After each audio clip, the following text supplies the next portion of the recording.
Yeah, I think one of my earliest memories I have was talking to my mom and asking her if I got saved, will God send me to another country? And I was 8 years old, and I remember my mom telling me, if he does, God will change your heart and you'll want to go. So I feel like my faith and my growing up in the Lord has very much been alongside knowing that God, if he chose to, he would do whatever he wanted to with my life. And then growing up in a church that would often have missionaries come in, I remember just hearing about their lives and just realizing that they're just everyday people that are being faithful. I also heard stories about Jim Elliot and the missionaries that were murdered in Ecuador, and just realized that was the call. It meant like giving your whole life.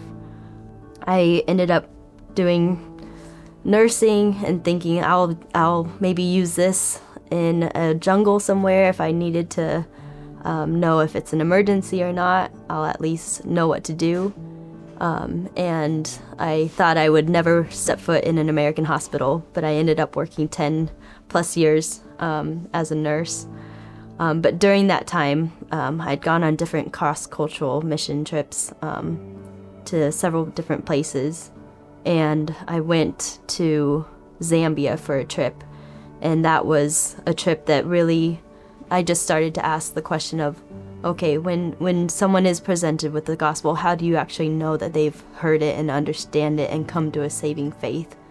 And I remember going there and just saying, this is something I want to do, but how do I do that?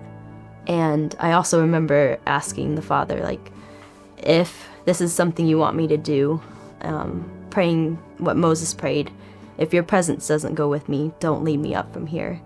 And it was something that I would pray, and God would continually just kind of bring the desire around again to do church planting. And then later on, as I was moving in that direction, going to training, I remember having this intense fear of what happens when my faith fails. What happens when I get out on the field and I am alone, and all the truths that I know, I just can't latch on to.